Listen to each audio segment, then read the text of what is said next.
Assalamualaikum warahmatullahi wabarakatuh. Alhamdulillah wassalatu wassalamu ala rasulillah. Salah satu yang diperintahkan atau dianjurkan oleh Nabi SAW pada saat kita mengantar jenazah, yaitu kita menjelaskan tentang hadis prosesi kematian itu sendiri. Karena Nabi SAW suatu hari pernah mengantar jenazah sahabatnya, kemudian beliau menggambarkan tentang masalah prosesi kematian itu. Beliau bersabda bahwasanya kalau orang mukmin akan meninggal dunia, maka akan datang kepadanya 3 sosok malaikat. 2 malaikat kasih sayang, rahmat, membawa kain kafan dari surga, dan 1 malaikat maut di ubun-ubun kepalanya yang mengatakan, hai jiwa yang baik, keluarlah kepada rahmat Tuhanmu. Kemudian ruhnya keluar lebih mulia daripada air dari mulut kendi. Setelah itu dibawa oleh malaikat rahmah, dibungkus dengan kain kafan dari surga, lalu dibawa ke langit. Dan setiap kali menembus langit-langit, maka semua malaikat mengatakan, ruhnya siapa ini? Bertanya kepada malaikat rahmah yang membawanya. Maka malaikat rahmah mengatakan, ini fulan bin fulan, disebutkan namanya, yang terbaik di dunia. Kemudian setelah itu mereka mengatakan, semoga ruh ini Allah lewatkan di sisi kami. Kata Nabi SAW, karena ruh itu mengeluarkan wangi yang lebih wangi dari bau kasturi.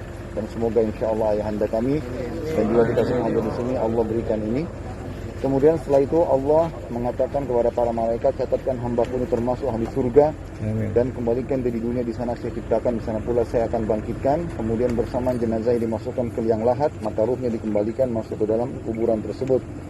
3 langkah pengantar jalan, maka akan datang malaikat yang ma'ruf, mungkar dan nakir. Dia mendudukkan dia dan bertanya, siapa Tuhanmu, siapa nabimu, apa kitabmu? Pertanyaan yang sudah masyhur. Hanya saja menjawabnya adalah orang-orang beriman saja.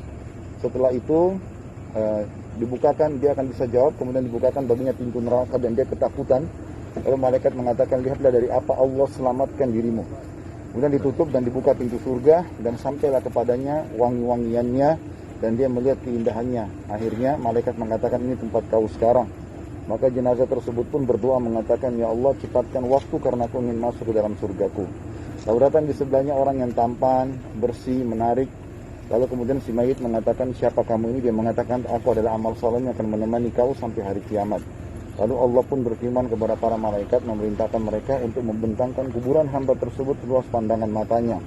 Maka jadilah kuburannya taman dari taman surga. Beberapa riwayat lain dikatakan, dibentangkan baginya perbandani dari surga. Sebaliknya kalau orang itu kafir, atau orang-orang mungkin yang fasik, yang tidak sempat bertobat dari dosa-dosa besar, kemungkinan mereka bersama dengan orang-orang kafir ini, karena akan ada siksa-siksa kubur bagi pelaku dosa besar yang tidak sempat taubat. Semoga Allah selamatkan kita. Akan datang kepadanya 3 sosok malaikat, 2 malaikat penyiksa yang bawa kain kafan dari neraka, 1 malaikat maut di ubun-ubun kepalanya yang akan mengatakan, hai jiwa yang busuk, keluarlah kepada kemurkaan Tuhanmu. Maka ruhnya berserakan di tubuhnya, tidak mau keluar. Lalu malaikat maut menghantam wajah dan bokong mereka dengan keras dan ditarik secara paksa. Kata Nabi SAW, ibaratnya seperti bulu domba yang dibasahkan, dililitkan di pohon berduri, lalu ditarik dengan keras sehingga berantakanlah bulu domba itu. Kemudian dibungkus dengan kain kafan dari neraka, lalu dibawa. Baru tiba di langit pertama saja, para malaikat sudah menolak sambil mengatakan, siapa ini? Maka malaikat azab atau penyiksa membungkus kain kafan tadi ruhnya dengan kafan dari neraka mengatakan, ini adalah fulan bin fulan, namanya yang paling buruk di dunia. Lalu para malaikat mengatakan, semoga Allah tidak membuat lewat di sisi kami. Nah, kata sebagian kata Nabi SAW, karena ruhnya mengeluarkan bau busuk yang lebih busuk daripada bau bangkai.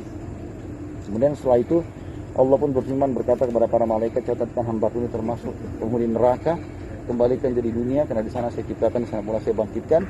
3 langkah orang yang mengantar pulang dari kuburan, maka akan masuk ruhnya, atau masuk ruhnya dulu, kemudian 3 langkah pengantar pulang, maka akan didudukkan oleh munkar nakir, lalu bertanya kepadanya, siapa Tuhanmu, siapa nabimu, apa kitabmu? Dia akan mengatakan, innama aqulu kama kana yaqulun nas. Saya nggak tahu, saya cuma ucapkan seperti orang ucapkan dulu. Kemudian setelah itu akan dibukakan baginya pintu surga dan dia kagum pada saat itu. Tapi malaikat mengatakan, lihatlah dari apa kau haramkan dirimu.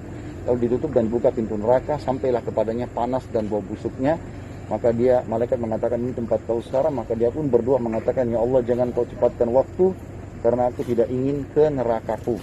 Lalu datang di sebelahnya orang yang buruk tampangnya, menakutkan, bau busuk, kemudian dia mengatakan, siapa kamu ini? Orang itu mengatakan, aku adalah amal burukmu yang akan menemani kau sampai hari kiamat. Lalu dua buah riwayat Bukhari disebutkan dalam penutupan hadis. Yang pertama adalah Allah akan membuat dinding kuburannya menghimpit tubuhnya sampai tulang rusuknya seperti ini dan diberikan ibarat dengan jari-jari Nabi SAW. Kemudian juga riwayat yang dikatakan Allah utus kepadanya malaikat yang tidak punya pendengaran dan penglihatan yang akan memukul dia dengan sebuah besi, yang besi itu kalau seluruh jin dan manusia bersatu untuk membalikkan mereka tidak akan mampu. Lalu dihantamkan, hancur, diulangi lagi begitu terus sampai menjelang hari kiamat. Dari ini penyampaian Nabi SAW pada saat mengubur jenazah salah seorang sahabat. Dan ini boleh dicontohkan pada saat kita ada kuburan seperti ini. Tapi karena di masa pandemi seperti sekarang, kita tidak memungkinkan untuk masuk ke dalam kuburan. Termasuk tadi Anda sudah tahu semuanya, jenazah ayah anda kami pun diurus sesuai dengan protokol pemerintah. Dan saya sudah instruksikan kepada seluruh keluarga untuk patuh dengan pemerintah dan juga mengikuti prosedur yang ada. Walaupun ini sebenarnya sedikit mengganggu hati kami karena kami berharap bisa mengurus jenazah hampir semua kerabat yang meninggal. Umumnya laki-laki saya memandikan, saya mengurus, tapi pada saat ini memang Allah belum takdirkan semua itu. Tapi alhamdulillah ala kulli hal, sebagai orang beriman kita bersyukur kepada Allah SWT atas semua takdirnya, dan kita menerima semua cobaan dan takdir yang baik ataupun buruk, karena itu adalah rukun iman kita. Sebagaimana kita bersyukur terhadap nikmat, maka kita juga bersabar terhadap cobaan. Dan alhamdulillah ala kulli hal, ayah kami meninggal dunia di hari Jumat, dan kita tahu sama-sama hari Jumat adalah hari yang mulia, dan salah satu keutamanya kalau meninggal hari Jumat akan selamat dari fitnah kubur. Amin. Kemudian juga meninggal dalam keadaan COVID, maka ini juga insya Allah pendapat ulama umumnya mengatakan mati syahid, dan semoga Allah kabulkan dari beliau insya Allah masalahnya. Dan juga saya sampaikan di sini teman-teman sekalian, kalau misalnya ada sesuatu yang salah dari perkataan ayahanda kami, mungkin juga yang punya sangkut paut masalah utang piutang atau hak-haknya belum diberikan, silakan datang ke alamat kami nanti, insya Allah menghubungi ahli waris, kami akan menyelesaikan segera. Karena jenazah kalau meninggal dunia, maka harus ada hal-hal yang disegerakan. Yang pertama adalah mengurus jenazahnya, dan alhamdulillah Allah juga memudahkan kita malam ini sesuai dengan sunnah Nabi SAW. Kata beliau, ikramul mayyit dafnuhu, ya, termasuk penghormatan terhadap jenazah, segera memakamkannya. Alhamdulillah tadi setelah saya bicara, ternyata prosedurnya memang harus segera dimakamkan. Kemudian dibayar utangnya, itu yang kedua setelah jenazah diurus. Kami juga akan mengumpulkan kalaupun ada utang, dan setahu saya alhamdulillah selama ini saya adalah anak yang paling dekat dengan beliau. Setahu saya tidak ada utang, tapi Allahu a'lam akan saya telusuri lagi insya Allah untuk diselesaikan. Yang ketiga adalah wasiat. Wasiatnya kalau ada wasiat, dan Nabi SAW bersabda, Allah telah memudahkan kalian menambahkan amal soleh kalian dengan sepertiga harta kalian yang diwasiatkan. Jadi siapapun di antara kita kalau meninggal atau sebelum meninggal, dia bisa wasiatkan sepertiga harta.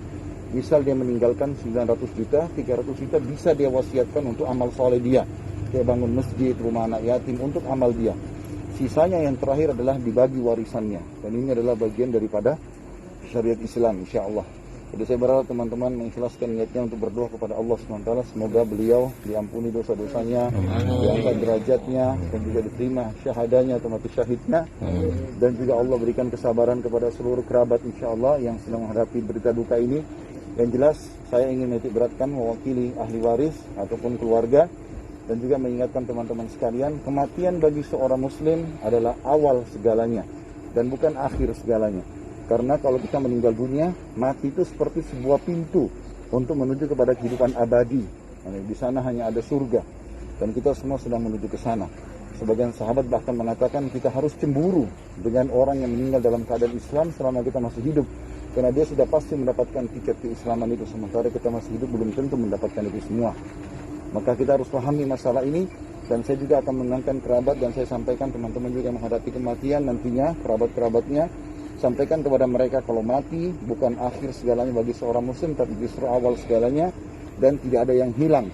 Baginda Nabi SAW sudah mewasiatkan dari 1400 tahun yang lalu, tidak ada seorang yang meninggal, bayi ataupun tua sekali, baru lahir berapa hari, ataupun meninggal dalam kondisi 100, 120 tahun, 150 tahun, kecuali akan dibangkitkan pada hari kiamat, ya, berumur 33 tahun, tidak lebih sehari, tidak kurang sehari. Jadi tidak ada yang hilang dari kerabat kita, dan kita akan bertemu dengan mereka insya Allah.